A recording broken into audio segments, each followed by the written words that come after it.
Definiremos como motor a un dispositivo al cual le entregamos una forma de energía y nos devuelve la misma energía, o mejor dicho casi la misma, en otra forma de energía. Pensemos en un cohete. A nuestro motor le entregaremos energía química y nos la devolverá como un chorro de fuego que nos producirán un impulso. Nuestro motor transformará entonces la energía química guardada en el combustible en una energía que impulsará a nuestro vehículo.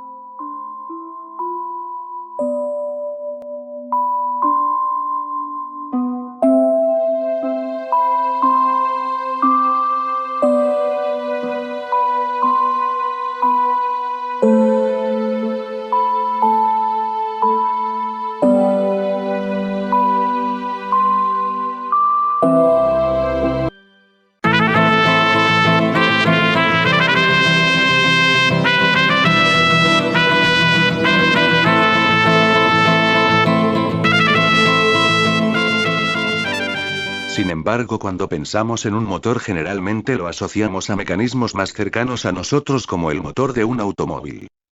En este caso también le entregamos al motor una energía química contenida en el combustible la cual se transformará en un movimiento circular sobre un eje. La fuerza de giro que entregará nuestro motor la llamaremos cupla. La cupla es en realidad la fuerza que el motor haría sobre la punta de una barra de longitud unitaria. La cupla también se llama torque y se mide en kilográmetros.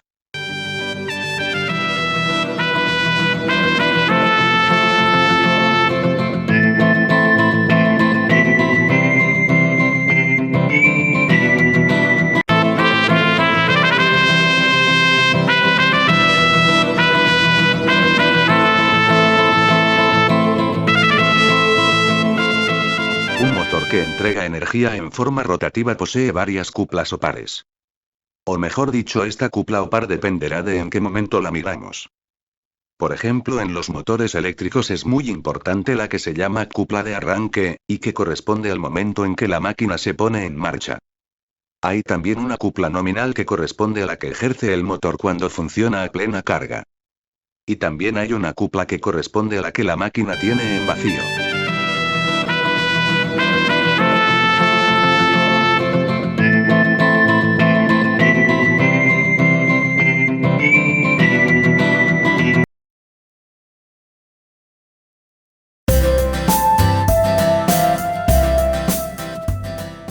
Sin embargo, al usuario de nuestro motor, además de la cupla que ejercerá él mismo, le interesará la potencia que podrá desarrollar.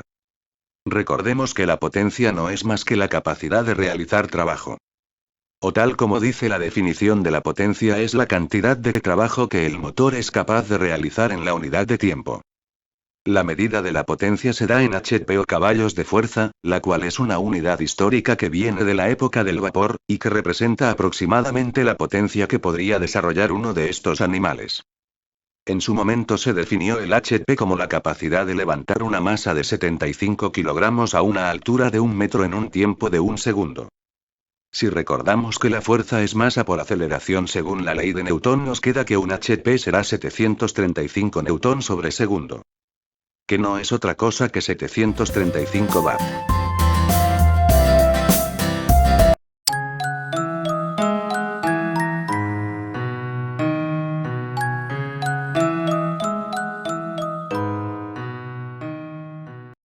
Cuando hablamos de motores que producen un movimiento de giro es interesante analizar la relación entre la velocidad, el par y la potencia. En el cuadro mostramos distintos valores nominales para dos motores de 10 HP, uno de 1500 RPM y otro de 3000 RPM. Observamos que el de 3000 RPM pesa 45 kilogramos mientras que el de 1500 RPM pesa 55 kilogramos. De lo cual deducimos que el motor de 1500 RPM será más pesado y voluminoso que el de 3000 RPM. Esto se debe a que la potencia también puede expresarse como el producto de la cupla por la velocidad. Dicho en otras palabras, una máquina más lenta será seguramente más pesada y más cara para la misma potencia.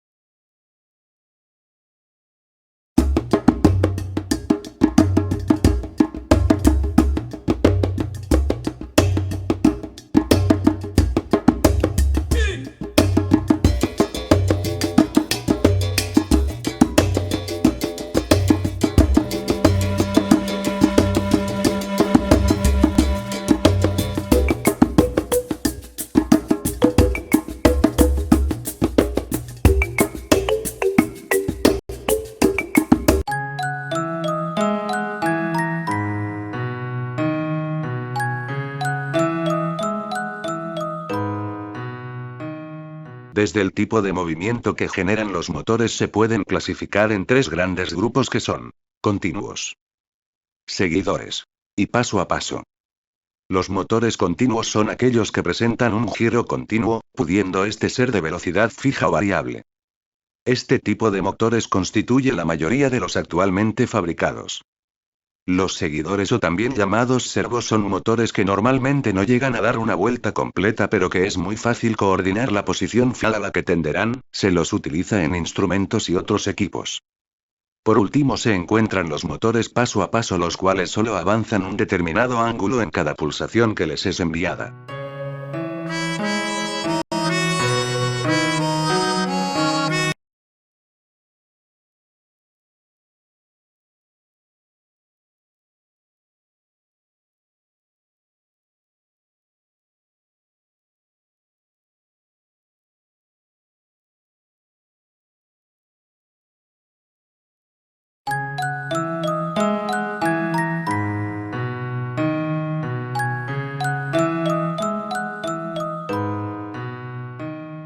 Si ahora clasificamos a los motores eléctricos desde su alimentación encontraremos tres grandes grupos que son corriente continua, corriente alterna, mando por pulsos. Dentro de los de corriente continua tenemos los motores serie que son los que por ejemplo se utilizan en los burros de arranque de los automóviles. El segundo tipo de motor de corriente continua es el motor paralelo, este tipo de motores son esencialmente motores de corriente continua de velocidad constante. El motor de corriente continua de imanes permanentes es un motor de corriente continua que tiene un amplio uso en máquinas de pequeña potencia. El motor de corriente continua compuesto es un motor que reúne las características de los motores serie y paralelo simultáneamente y que se lo utiliza en algunos tipos de burros de arranque. Los servomotor corriente continua son esencialmente motores de equilibrio que funcionan en base a un motor de corriente continua. Los motores universales en general son motores compuestos que pueden funcionar tanto en corriente continua como en corriente alterna. El uso más común de estos motores son las herramientas de mano como por ejemplo los taladros. En corriente alterna los motores se clasifican según se encuentren en sincronismo con el campo magnético rotatorio que la corriente alterna produzca, motores sincrónicos, o que no se encuentren en sincronismo con ese campo rotatorio, motores asincrónicos. Siendo los motores asincrónicos los más ampliamente difundidos. Existen también motores de corriente alterna que son motores de equilibrio y se llaman al igual que los de corriente continua servomotores. Entre los motores de corriente alterna existen también una serie de motores especiales que presentan distintas particularidades como por ejemplo permitir que varíe su velocidad, como los motores Scragge o las amplidinas. Estos motores prácticamente han dejado de utilizarse debido a la aparición del control electrónico de potencia en corriente alterna. Las máquinas homopolares funcionan esencialmente como generadores y producen corriente alterna, siendo las que se utilizan como alternadores en los automóviles. Por último, existe toda una familia de motores que no se alimentan ni con corriente continua ni con corriente alterna, que son los motores paso a paso que se alimentan por pulsos.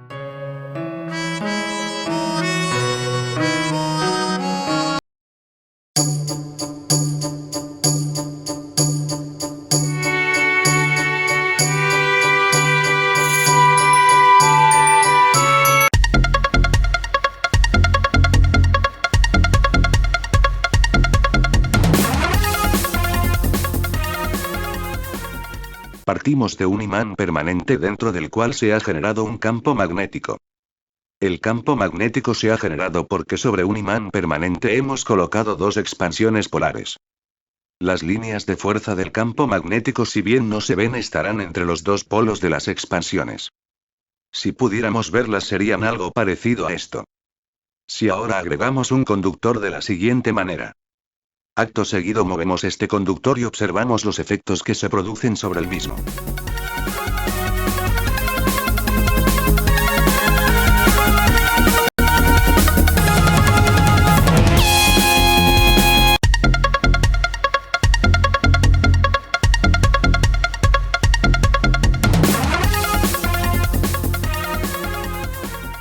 Para entender mejor los fenómenos que ocurren sobre nuestro conductor, representaremos al mismo y al campo en una forma simplificada. Cada una de las cruces representa a una línea de fuerza, y nosotros estaríamos mirando desde arriba a nuestro campo. Ahora agregamos un conductor que cortará transversalmente nuestras líneas de campo magnético. Observemos que nuestro conductor está abierto, es decir, sobre él se podrá inducir tensión, pero no podrá circular corriente. Mientras nuestro conductor esté quieto, no se producirá ningún efecto sobre él. Si ahora ponemos en movimiento nuestro conductor, observaremos, además de la velocidad que le imprimiremos, que sobre el conductor aparece una fuerza electromotriz, la cual no produce ningún otro efecto ya que nuestro conductor se encuentra abierto. Observemos además que para mover nuestro conductor necesitaremos una fuerza en el sentido del movimiento, en este caso esa fuerza será mínima ya que al estar abierto nuestro conductor no ejercerá ninguna resistencia. La tensión inducida será igual al producto de la inducción por la longitud de nuestro cable que se encuentra cortando el campo magnético por la velocidad.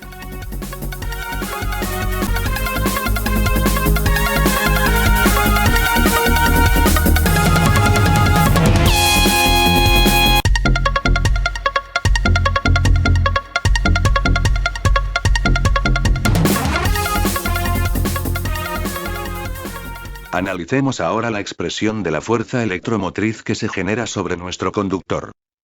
Para nuestro caso, donde el conductor se mueve perpendicular a las líneas de fuerza, la fórmula es válida, pero para el caso más general donde el movimiento del conductor no es perfectamente perpendicular a las líneas de fuerza, a nuestra fórmula se le agrega el factor seno de alfa, donde alfa es el ángulo entre el movimiento y la dirección del flujo.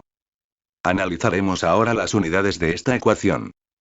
U se mide en voltios, pero los voltios son en realidad joules sobre coulombios, es decir, la capacidad de hacer el trabajo de mover una carga de un coulomb, o dicho de otra manera, la capacidad de ejercer una fuerza de un newton a lo largo de un metro sobre una carga de un coulomb. B se mide en Tesla, los Tesla son volt por segundo sobre metro cuadrado. Si aquí reemplazamos por el valor del volt, nos quedará que el Tesla es igual a newton por segundo sobre coulomb por metro. L es una longitud, por lo tanto se medirá en metros. V es una velocidad, por lo que se medirá en metros sobre segundo. Por último, seno de alfa es adimensional. Si ahora escribimos toda la fórmula y simplificamos, nos queda que las dimensiones de nuestra ecuación son perfectamente homogéneas.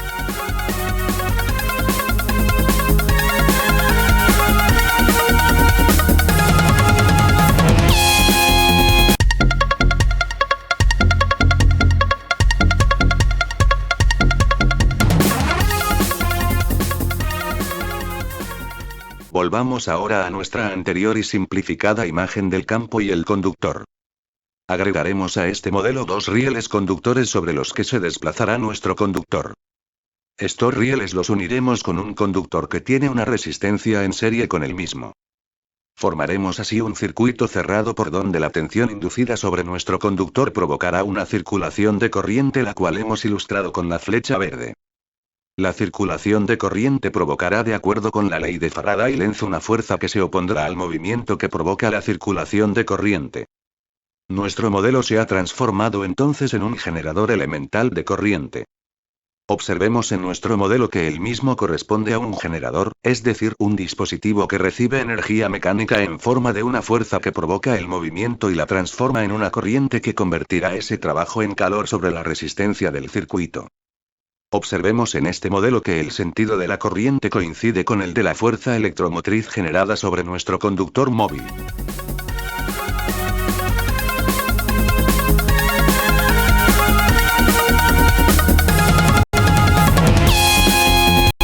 Decimos que un motor es un dispositivo que transforma un tipo de energía en otra. En nuestro caso, la energía será proporcionada por una pila que establecerá una corriente sobre nuestro circuito de rieles y conductor. Observemos que el sentido de la corriente que fuerza nuestra pila es hacia la izquierda, mientras que la corriente que generaba nuestro anterior dispositivo era hacia la derecha. Cuando nuestra barra comience a moverse, al igual que en el caso anterior, nuestra barra cortará líneas de fuerza y se inducirá sobre ella una fuerza electromotriz que, como se opone a la tensión que le estamos aplicando, la llamaremos fuerza contraelectromotriz. Esta fuerza contraelectromotriz se restará a la tensión que le estamos aplicando al circuito y provocará una reducción de la corriente que circulará por el mismo. Observemos que esta fuerza contraelectromotriz se generará como consecuencia del movimiento de la barra. La corriente que estamos imponiendo interactuará con el campo magnético produciendo una fuerza, al igual que en el caso anterior, pero como ahora el sentido de la corriente es el contrario al del caso anterior, esta corriente producirá una fuerza, que denominaremos fuerza motriz, que impulsará nuestra barra en el mismo sentido que en el ejemplo anterior.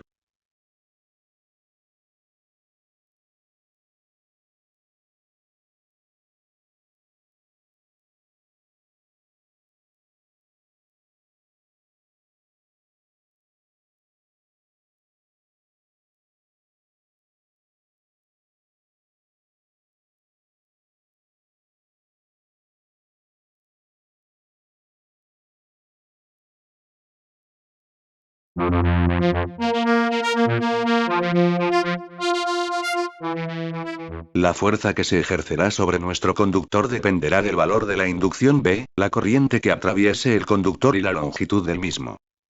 Y para el caso más general, cuando la inducción no sea perpendicular al movimiento, deberemos multiplicar por el seno del ángulo comprendido entre la inducción y el vector de la velocidad que anima al cable. Por otro lado, la ecuación de equilibrio eléctrico de nuestra máquina nos da que la tensión aplicada a la misma es la suma algebraica de la fuerza contraelectromotriz, U. Y la caída de tensión que se produce en nuestro cable, es decir, el producto de la corriente por la resistencia del conductor.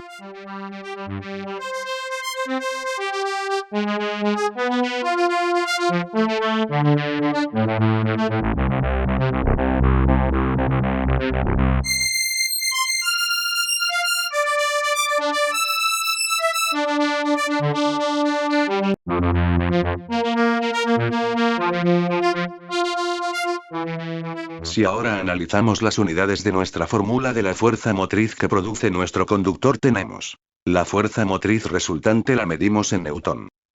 La inducción la medimos en newton por segundo sobre coulomb por metro. La coulomb sobre segundo. La longitud L la medimos en metros. Y por último, seno de alfa es adimensional. Si ahora colocamos todas las unidades y simplificamos, vemos que nuestras unidades resultan perfectamente homogéneas.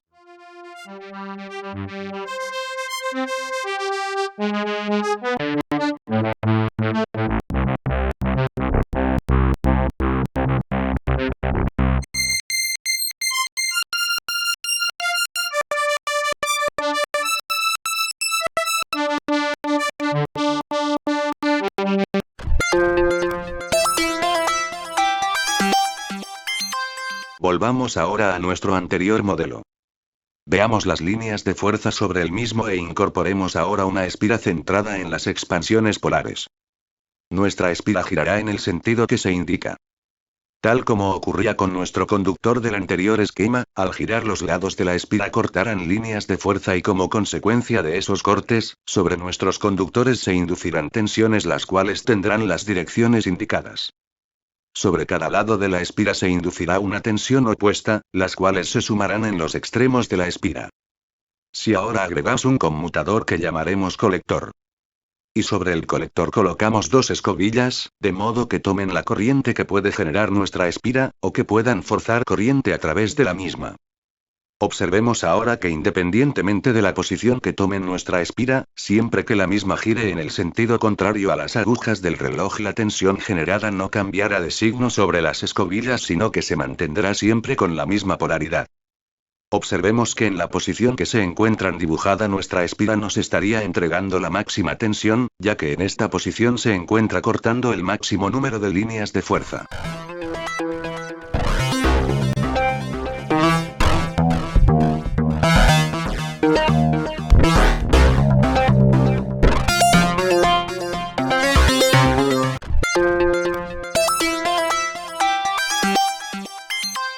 Si ahora hacemos circular una corriente sobre nuestra espira con un sentido tal que se oponga a la tensión que generaba originalmente al girar en sentido contrario a las agujas del reloj, veremos que nuestra espira comienza a girar.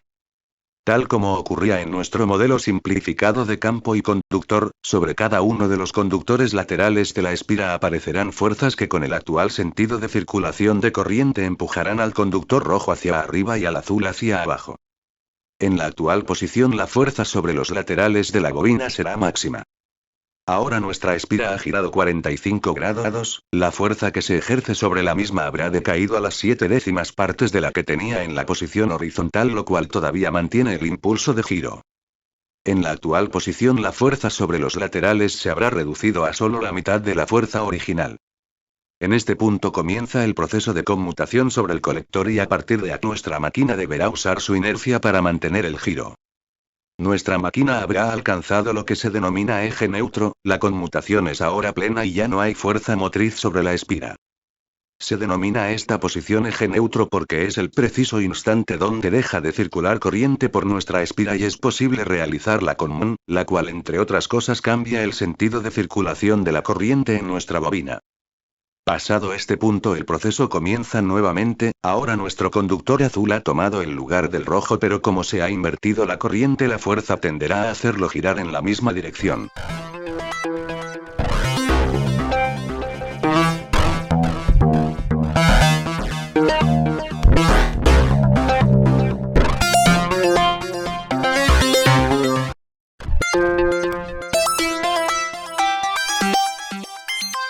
En la práctica las máquinas de corriente continua tienen un núcleo de acero, normalmente laminado, sobre el cual se bobinarán las espiras. Este núcleo se denomina inducido y el objeto del mismo es incrementar el número de líneas de fuerza que cortarán nuestros conductores. Recordemos aquí que la reluctancia magnética de 1 milímetros de aire, equivale aproximadamente a la de 1 metro de hierro. El núcleo de hierro aumenta así notablemente el campo magnético y con ello el par que desarrollará nuestra máquina.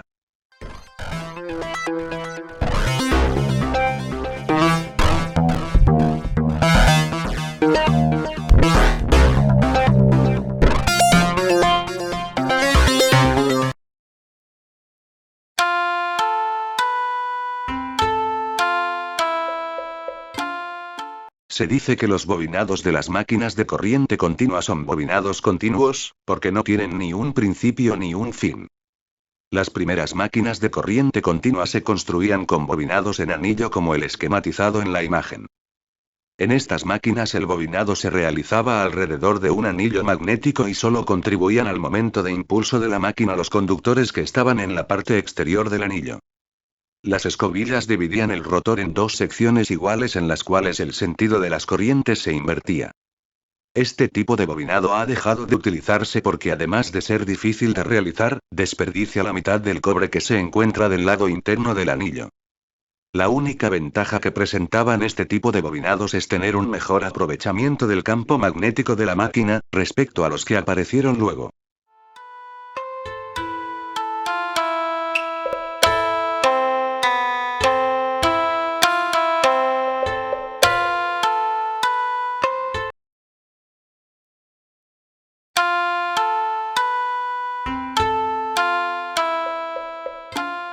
Las máquinas más modernas utilizan lo que se denomina bobinado de tambor. El mismo se construye a partir de un núcleo inducido en el cual se han realizado ranuras por donde se colocan los conductores que serán las espiras de nuestra máquina. Para entender cómo se realiza el bobinado, desarrollaremos un bobinado de una máquina que únicamente tiene 3 delgas. Comenzaremos con la pieza de hierro que constituirá la pieza magnética del inducido y sobre la cual se han practicado 3 ranuras donde se introducirán los conductores. A nuestro rotor le agregaremos primero un eje y luego el colector. Para una mayor claridad de nuestro esquema no hemos dibujado los aislantes del colector. Instalaremos a continuación nuestra primer bobina. Observemos que nuestra bobina se colocará en 2 ranuras contiguas, pero la conexión será dejando una delga entre medio. Si ahora colocamos los carbones podríamos ver la dirección de las corrientes en nuestra bobina. Si suponemos que nuestro carbón rojo es positivo y que el azul es negativo y que la corriente va de positivo a negativo, tenemos. Coloquemos ahora nuestra segunda bobina. La segunda bobina la colocaremos con el mismo criterio que la primera, es decir, en ranuras contiguas pero dejando pasar una delga. Colocaremos ahora la tercera bobina. Analizaremos ahora los sentidos de las corrientes en cada uno de los bobinados. Observemos que en las 2 ranuras inferiores ambos conductores tienen igual sentido de circulación de corriente dentro de la misma ranura y opuestos entre las ranuras. Mientras que en la ranura superior una corriente es entrante y la otra saliente. Es decir, las 2 ranuras inferiores serán activas, mientras que la ranura superior será neutra.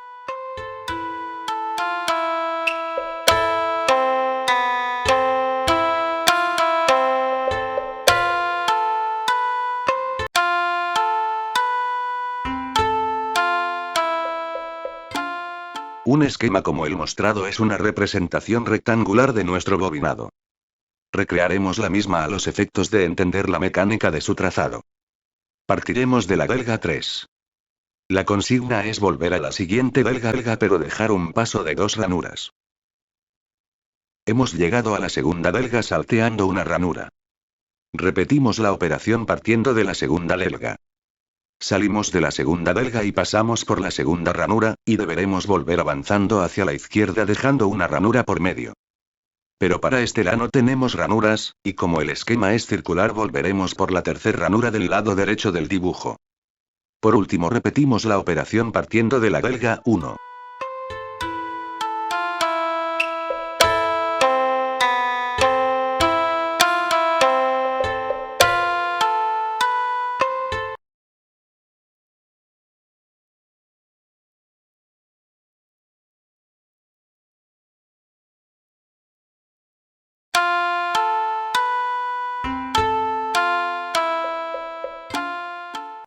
El esquema muestra una representación rectangular de una máquina de 16 ranuras.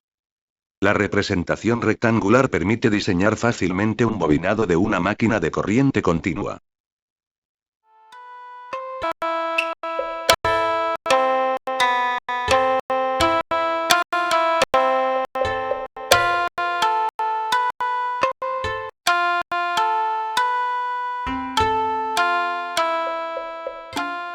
Otra forma de representar estos bobinados es con un diagrama circular como el mostrado. Observemos que este diagrama es el de la misma máquina que la mostrada en la diapositiva anterior. La ventaja de este diagrama es que no presenta discontinuidades como el rectangular, sin embargo es más laborioso para realizarlo.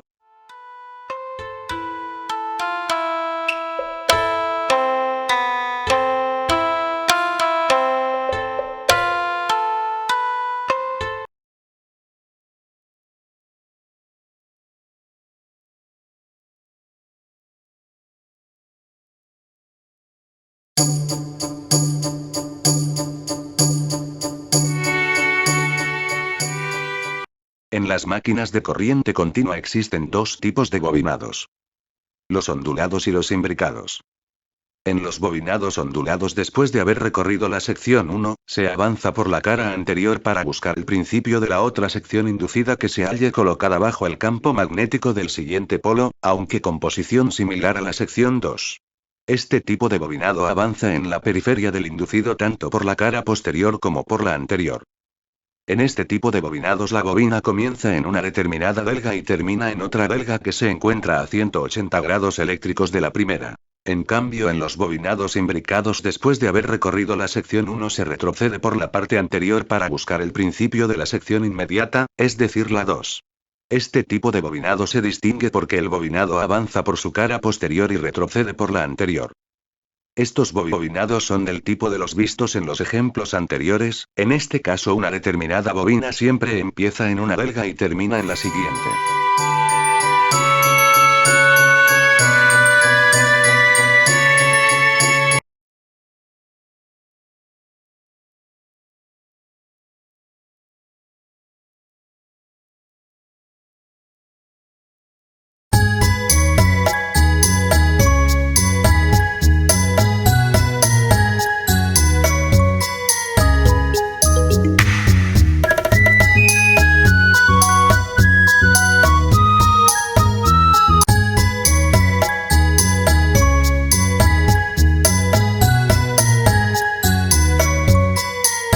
En general, una máquina de corriente continua se encuentra constituida por dos partes.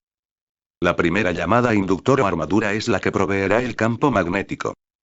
El elemento que aportará el campo magnético puede ser un imán permanente o un electroimán. Si el campo lo aporta un electroimán, la máquina tendrá una carcasa por donde retornarán las líneas de fuerza y las expansiones polares, que serán las encargadas de enfocar el campo magnético sobre el inducido. En el dibujo se ha marcado en azul la carcasa y en amarillo los polos. Las expansiones polares son la pieza de terminación del polo que aseguran que el campo magnético al que estará sometida el inducido sea lo más uniforme posible. En general, el inductor o armadura es fijo y desde el punto de vista eléctrico se representa como una bobina. El inducido de la máquina o rotor es donde se encuentran las bobinas que provocarán el movimiento de la máquina. El rotor o inducido se representa eléctricamente como si fuese un colector con sus dos carbones.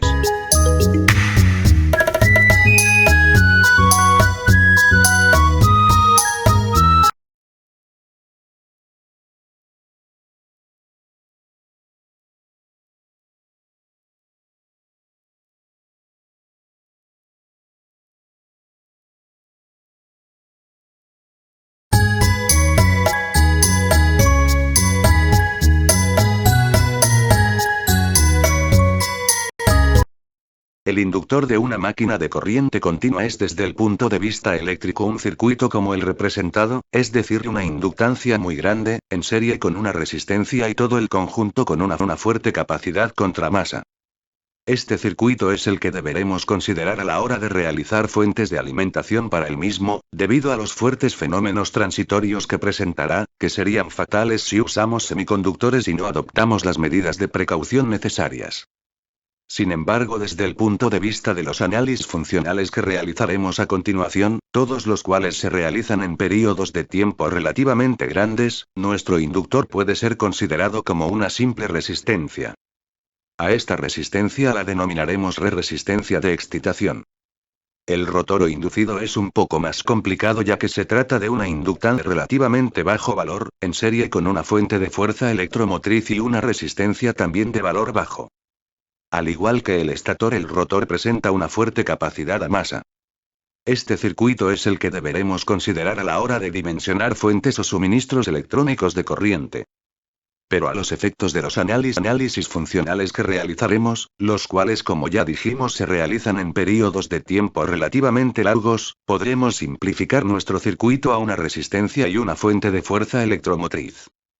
La resistencia la denominaremos Ra, es decir, resistencia de armadura, y a la fuerza electromotriz que se generará sobre las espiras del rotor la denominaremos Ea. La polaridad de esta tensión dependerá del sentido de giro de nuestra máquina y el valor de la misma de la velocidad que tenga la máquina y su estado de excitación. Volveremos al tema más adelante.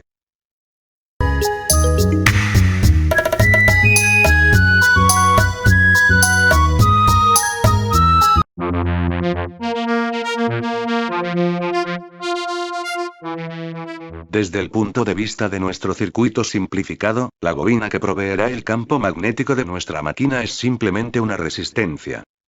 En ella entonces tendremos una caída de tensión o tensión aplicada, según sea el caso, que se será igual al producto de la resistencia de la misma por la corriente que la atraviesa. El objeto de la bobina de excitación es proveernos un flujo magnético, el cual será igual, dentro de ciertos límites, al producto de una constante por la corriente que la atraviesa.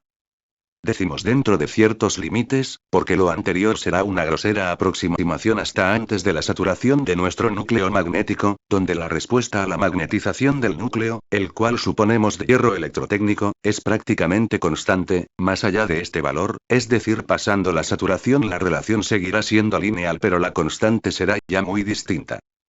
Las unidades de nuestras fórmulas serán: la caída de tensión se medirá en voltios, mientras que la corriente se medirá en ampere y la resistencia en ohm.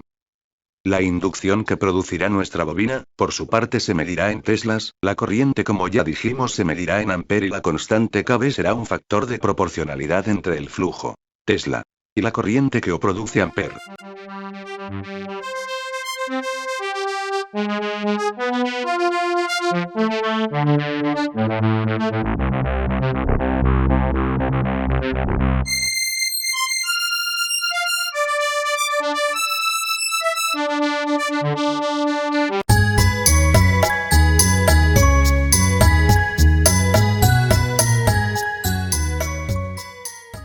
El circuito equivalente del rotor de nuestra máquina se encontrará formado por una resistencia y una fuente de fuerza electromotriz. La resistencia RA es aproximadamente la resistencia óhmica de los bobinados del rotor.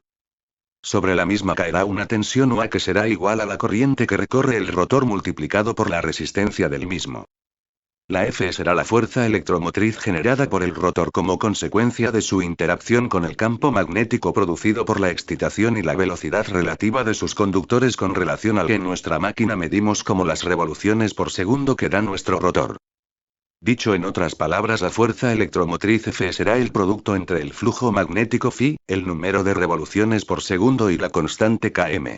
Dentro de la constante Km se encuentra el número de espiras de cada uno de los bobinados, la posición de los mismos, la forma del bobinado y el número de bobinas que se encuentran en serie, etc. La fuerza electromotriz o tensión, que produce nuestro rotor, será positiva o negativa respecto a la tensión en bornes de nuestra máquina según la misma esté funcionando como motor o como generador. Si nuestra máquina funciona como generador, la fuerza electromotriz tendrá el mismo signo que la tensión que nos entrega a la máquina. Si en cambio nuestra máquina funciona como motor, la misma tendrá el signo contrario a la tensión en bornes, de aquí que en el caso de un motor esta fuerza electromotriz toma el nombre de fuerza contraelectromotriz. La tensión sobre los bornes del rotor, es decir, sobre los carbones, será entonces la suma de la caída de tensión en la resistencia RA, es decir, la caída UA, y la fuerza electromotriz Fe.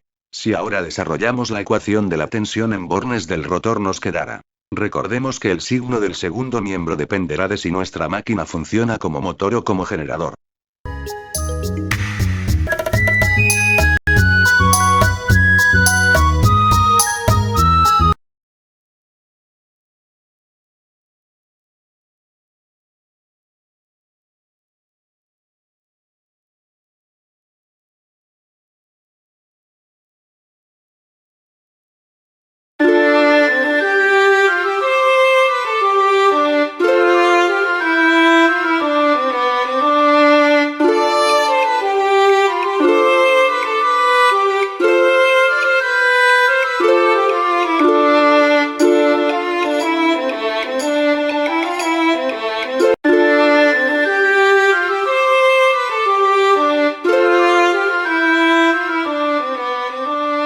Los motores de corriente continua de imán permanente son en este momento uno de los motores de corriente continua más difundidos.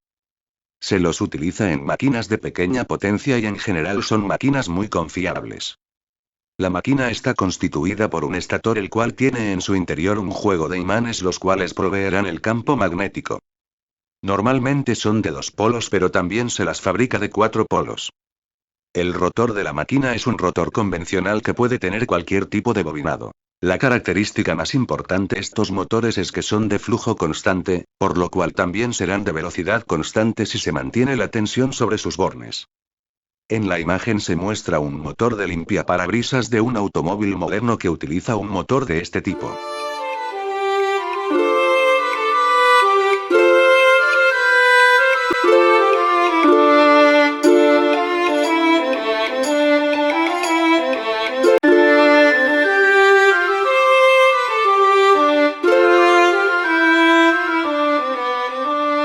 La principal característica de un motor de imán permanente es que funciona a flujo constante.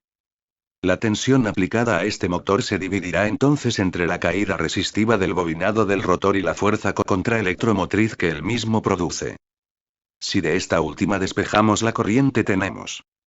Si recordamos que la expresión de la fuerza electromotriz generada por el rotor de nuestra máquina es. Si ahora reemplazamos en la anterior nos queda.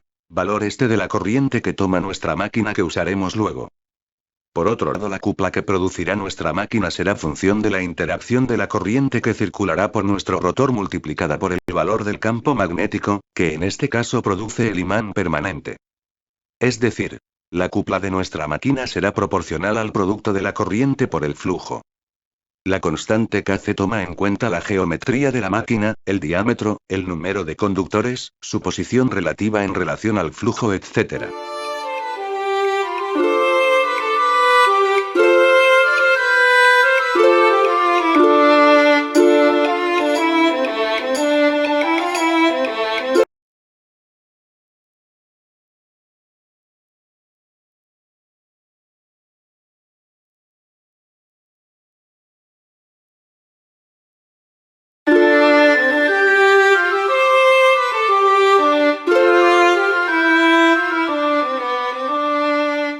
Si ahora retomamos la expresión de la corriente en nuestra máquina.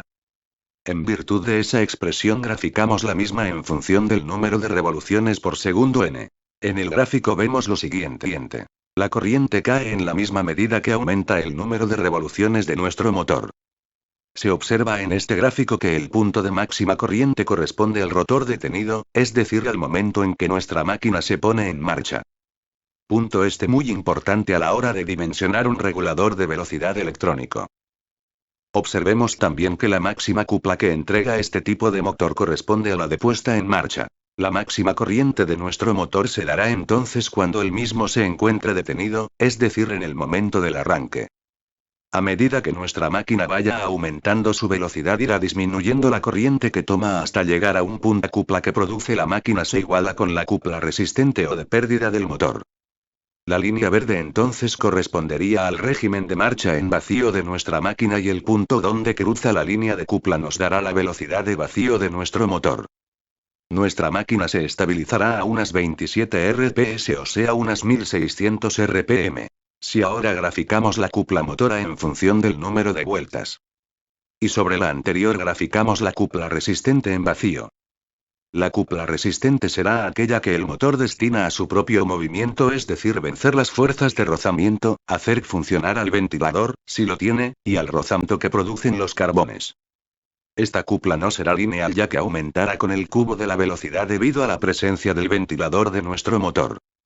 Observamos entonces que para la velocidad donde se produciría el equilibrio entre la cupla resistente en vacío y la cupla motora coincide con nuestra anterior suposición. Volviendo a la curva de la corriente, si ahora nosotros impulsamos a nuestro motor más rápido que la velocidad de equilibrio, llegará un momento en que la corriente sobre nuestro motor se anulará, pasando ese punto nuestro motor se habrá transformado en un generador de corriente. Observemos que pasado esa velocidad tanto la corriente como la cupla cambiarán de signo. Nuestro motor ahora estará entregando corriente al sistema, se habrá convertido en un generador, pero al mismo tiempo ya no nos entregará ninguna cupla, sino que en cambio nos exigirá que le suministremos ahora una cupla para mantener esta condición.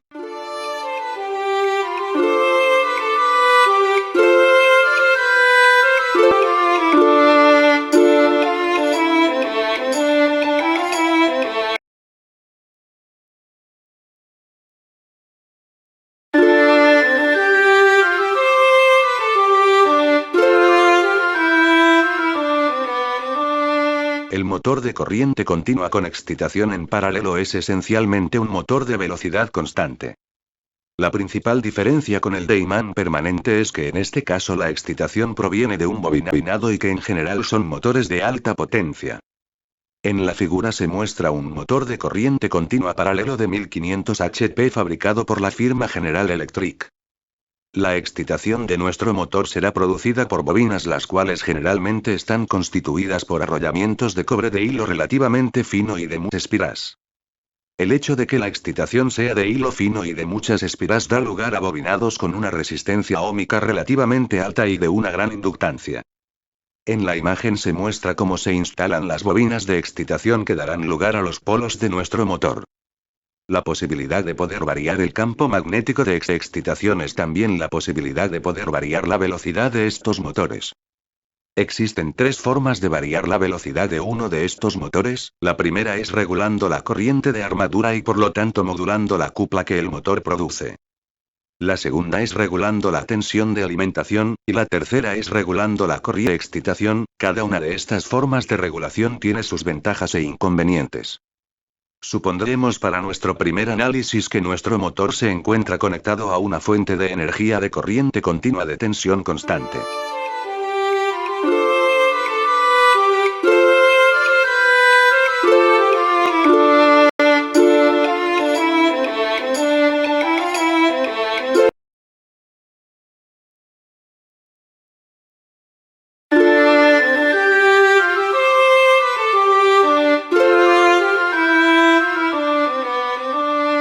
Si nosotros graficamos la cupla que produce nuestro motor paralelo en función del número de vueltas, vemos que nuestra máquina es esencialmente un motor de velocidad constante.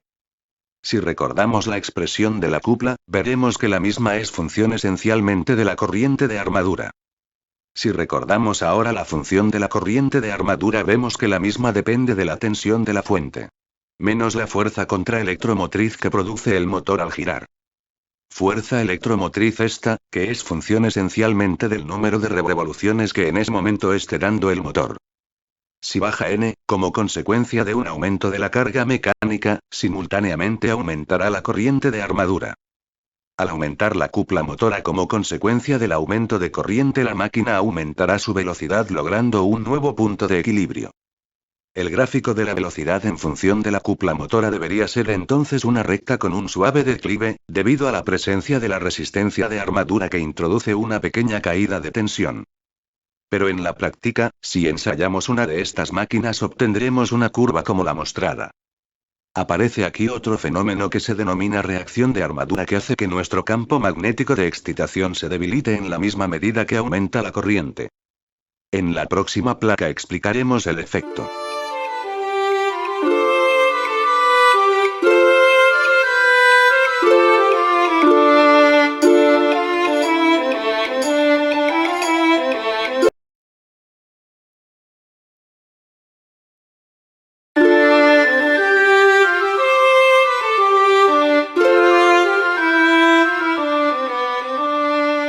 La corriente de excitación en nuestra máquina producirá, estando la máquina detenida, un campo uniforme transversal al rotor.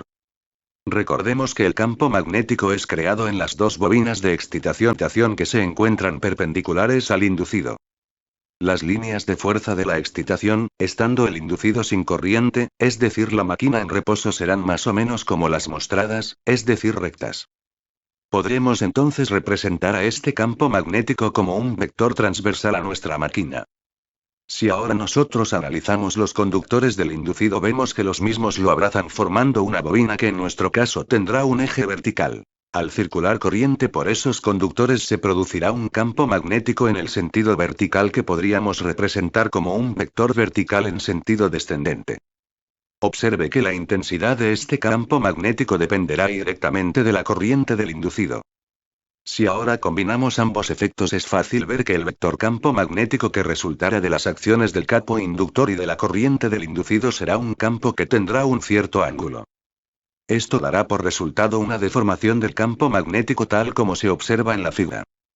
Esta deformación del campo magnético tendrá fuertes repercusiones en el funcionamiento de la máquina. En primer término, producirá una sobresaturación del inducido.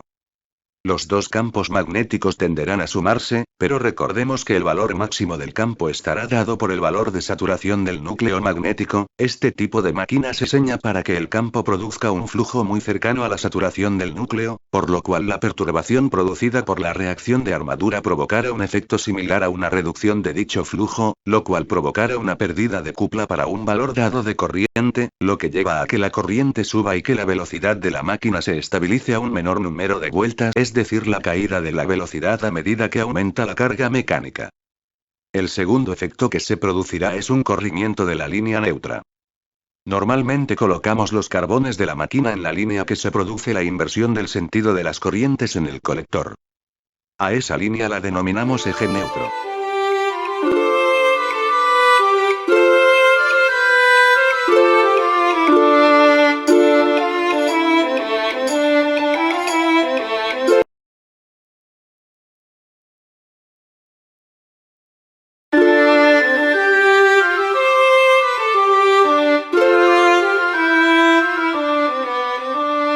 El fenómeno de la reacción de armadura da como resultado el corrimiento de la línea neutra.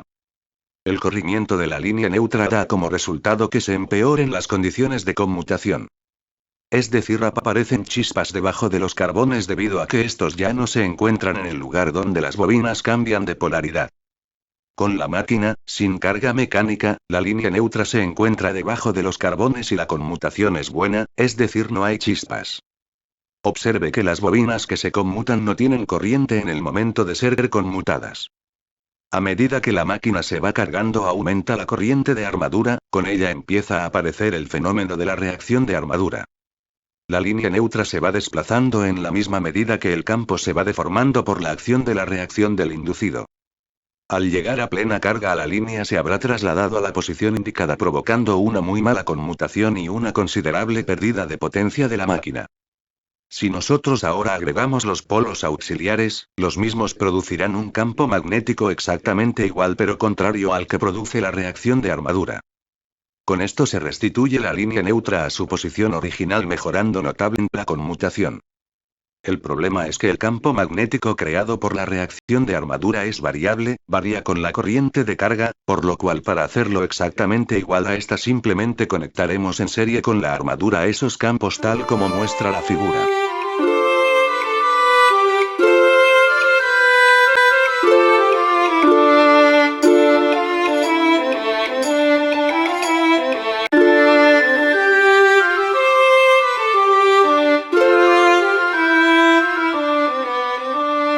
En resumen, el motor paralelo tiene el bobinado de su rotor en paralelo con el del campo de excitación. Normalmente cuando se habla del rotor también se incluye a los campos de compensación o polos auxiliares de la máquina. Eléctricamente el rotor es una fuente de fuerza electromotriz en serie con una resistencia.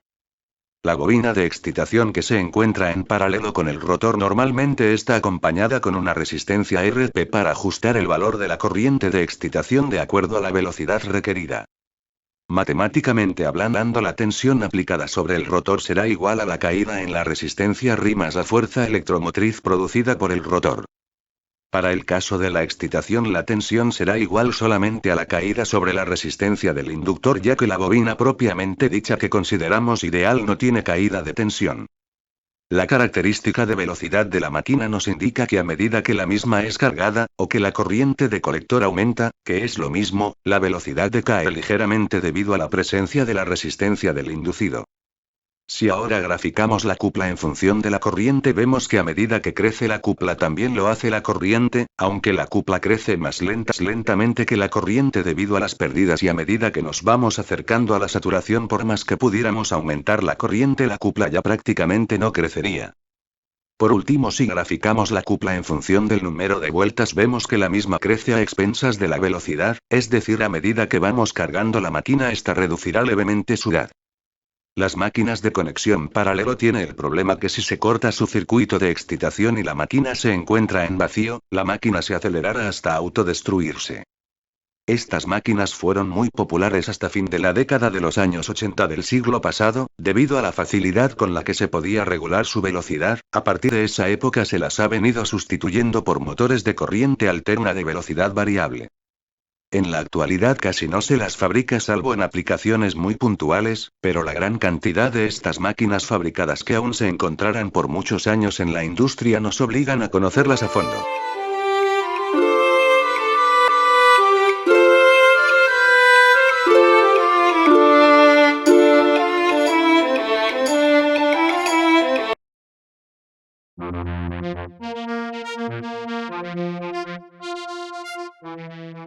El motor serie es uno de los tipos de motores de corriente continua más usados junto con los de imán permanente.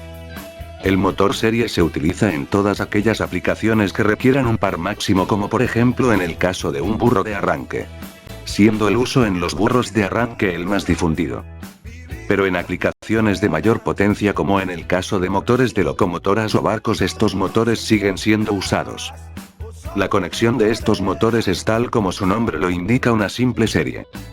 Su extrema popularidad para estos usos radica en la gran cupla que es posible conseguir con los mismos. Sin embargo, como todos los motores de corriente continua, tiene el grave problema del mantenimiento de sus colectores. Es por ello, entre otras causas, que en la industria ferroviaria se los está reemplazando por motores de corriente alterna. El segundo problema que presentan estos motores es que no pueden girar en vacío, ya que si ello ocurre simplemente se autodestruyen por sobrevelocidad.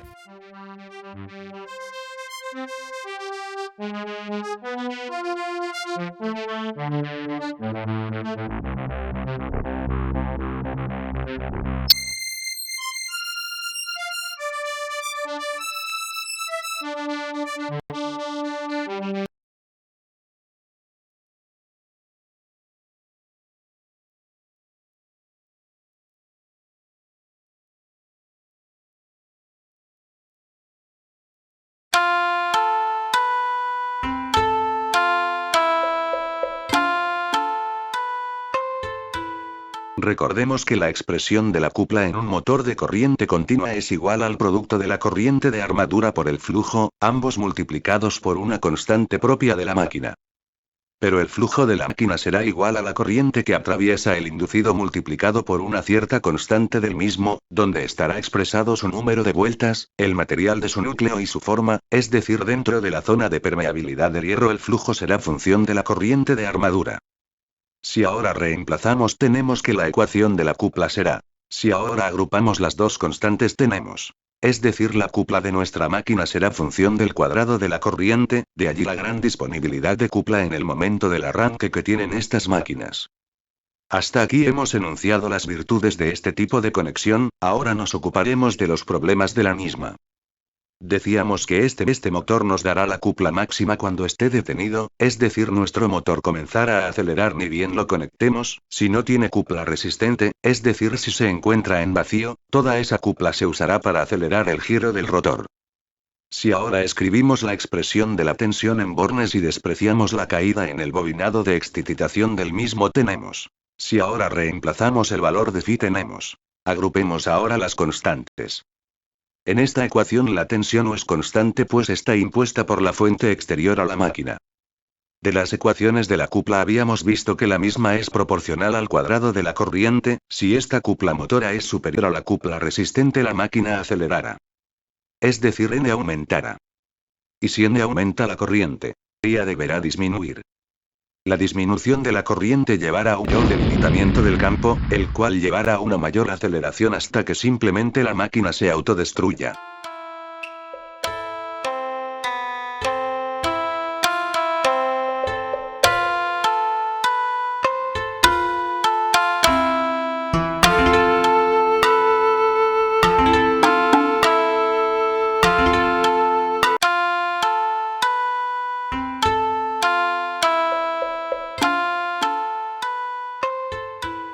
En resumen, el motor serie tiene el campo de excitación en serie con la armadura.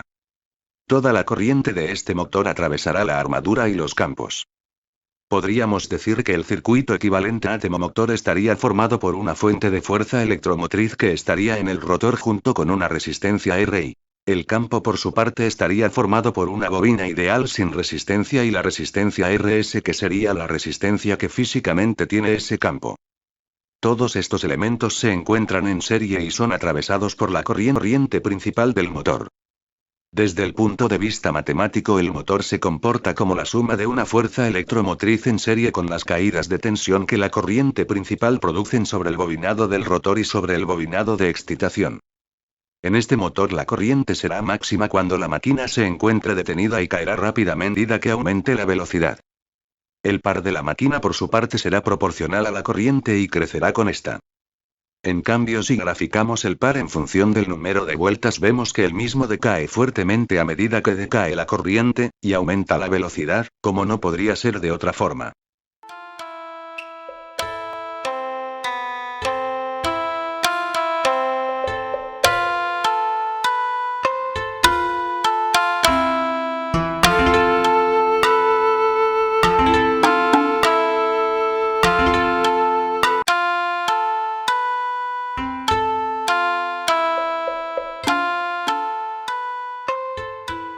Un motor compound o motor de excitación compuesta es un motor eléctrico de corriente continua cuya excitación es originada por dos bobinados inductores independientes. Uno dispuesto en serie con el bobinado inducido y otro conectado en derivación con el circuito formado por los bobinados inducido, inductor serie e inductor auxiliar.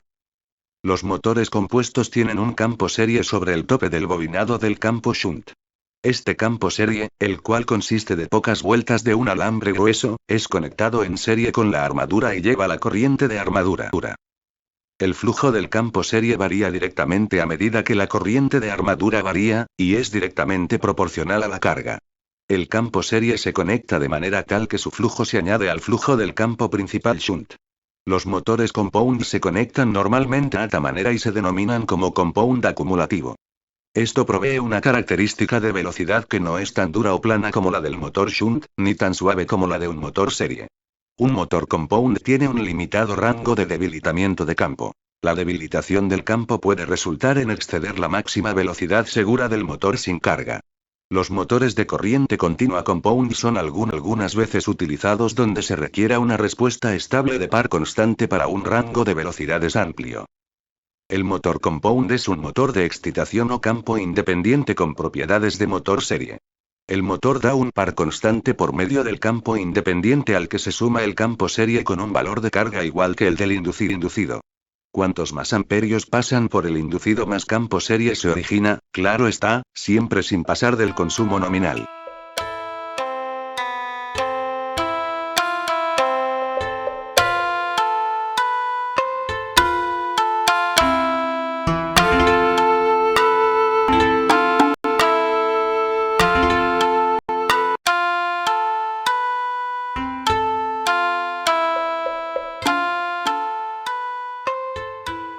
Los motores compound pueden conectarse de dos formas: en derivación larga o en derivación corta. En derivación larga estas máquinas se utilizan generalmente como motor. En la imagen vemos un burro de arranque de rotor deslizante de la casa Mercedes-Benz que utiliza un motor de este tipo. Aquí se ve la conexión y su esquema de funcionamiento. La conexión corta se utiliza preponderantemente en generadores. Si los generadores son para iluminación, es decir de tensión constante, la conexión es aditiva, con lo cual la máquina compensa automáticamente las mayores caídas de tensión debidas a un mayor consumo. Si en cambio la máquina se usará como fuente de una soldadora, la conexión serie es sustractiva de modo de asegurar que ante un cortocircuito, electrodo pegado, la máquina bajará al mínimo su tensión y la aumentará si el arco se extiende.